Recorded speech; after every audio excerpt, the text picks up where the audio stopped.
Bonjour les Kids, cette semaine on s'attaque à l'optique et plus particulièrement aux hologrammes. Allez, c'est parti!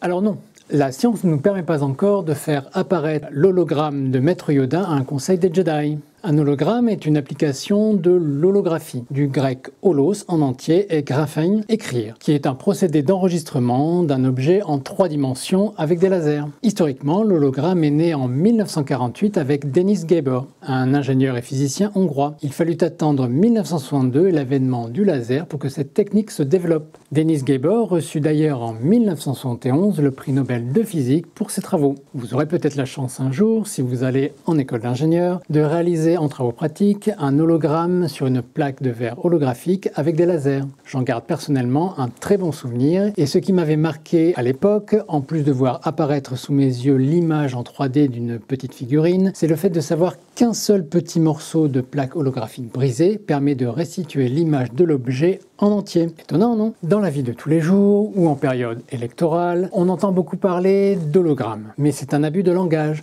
On entend par hologramme un objet en 3 dimensions qui semble flotter dans les airs, s'approchant ou s'éloignant de nous. C'est tout simplement une illusion d'optique qui ne date pas d'hier, mais qui fait tout de même appel à de la physique. Le nombre à retenir, ou plutôt l'angle magique à retenir, c'est 45 degrés. Pourquoi? Parce que c'est la moitié de 90 et en science, on aime bien quand c'est carré.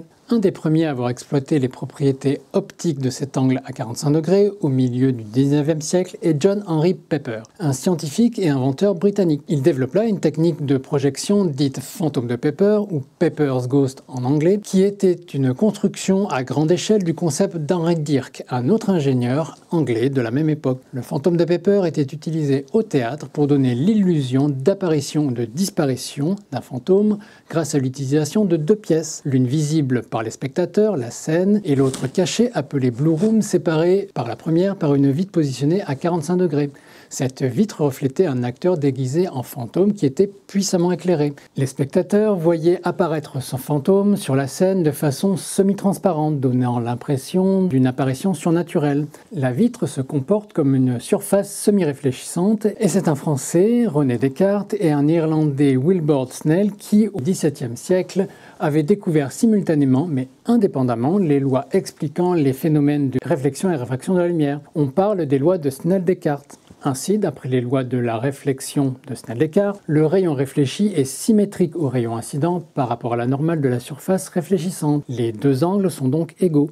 Autrement dit, si un rayon lumineux arrive verticalement sur une surface inclinée à 45 degrés, il sera réfléchi à l'horizontale. Vous voyez où je veux en venir? Et avec ceci, une pyramide transparente à base carrée au sommet tronqué. Vous avez certainement vu sur internet de nombreux tutos pour la réaliser et vous en servir sur votre smartphone ou une tablette pour faire apparaître un hologramme. L'avantage ici est que, placée à l'envers au centre du smartphone, elle tient toute seule et présente 4 faces inclinées de 45 degrés, ce qui permet d'observer une image animée sous 4 angles de vue. On trouve facilement de nombreuses vidéos sur YouTube adaptées pour la pyramide et après avoir poussé la luminosité du smartphone au maximum, on a l'illusion que les objets flottent en relief dans les airs. La pyramide peut avoir différentes tailles et peut aussi être utilisée à l'endroit avec une tablette, mais cette fois-ci au-dessus. On peut également utiliser une boîte peinte en noir pour améliorer l'effet d'optique. Vous pouvez aussi créer vos images ou vidéos en veillant à avoir un objet ou un personnage très éclairé sur fond noir pour avoir un maximum de contraste. Si la conception d'une pyramide vous rebute, j'ai une solution encore plus simple avec une pochette de CD ou compact disque comme on disait dans les années 90. En retournant le couvercle dans l'autre sens, on obtient une belle surface semi-réfléchissante inclinée approximativement de 45 degrés. Cette fois-ci, une simple vidéo sur fond noir suffira et l'hologramme sera visible uniquement d'un seul axe. Mais attendez, ce principe tout simple me rappelle celui du prompteur que j'ai fabriqué il y a quelques semaines. Vous avez certainement remarqué que mes yeux se baladent moins depuis quelques vidéos. C'est grâce à lui. Tenez, regardez. L'objectif de la caméra se place au niveau du trou circulaire et filme à travers la vitre inclinée de 45 degrés vers l'avant. Le téléphone portable fait défiler le texte qui est reflété vers la personne qui est filmée pour qu'elle puisse le lire. Comme vous pouvez le constater, il faut au préalable appliquer un effet miroir au texte pour qu'il puisse se refléter à l'endroit sur la vitre. La caméra, quant à elle, ne verra absolument pas le texte. Magique, non? Vous commencez à me connaître et vous savez que j'aime bien faire les choses en grand. Et c'est pour cela que j'ai appliqué une petite homothétie à ce prompteur en lui ajoutant une ou deux fonctionnalités supplémentaires. Voilà donc le grand frère du prompteur avec quelques petites améliorations. Donc on va juste placer l'écran par-dessus, ceci. Et ensuite, on va utiliser un petit casque neuronal. Et ensuite, il suffit de lancer la séquence d'initialisation. Et là... C'est quoi ce délire? Mais je suis où? Mais t'as fait quoi? Mais si je suis plus dans notre tête, mais je suis où? Oh. T'inquiète, c'est même une nouvelle invention. Je t'ai juste extrait temporairement de ma tête pour faire des vacances, quoi. Einstein, tu comptes faire comment sans moi? Tu crois peut-être qu'on peut être séparés? Je suis en quelque sorte ta conscience, ton Jimmy Lee Cricket. Tu vas pas me laisser là quand même? Je savais bien qu'il fallait pas le laisser regarder du Black Mirror après 22 heures. Arrête ton char, Bénur, t'es pas l'unique, the one. Il m'en reste plein dans la tête qui me parle, je te rassure. Bon, c'est pas tout ça.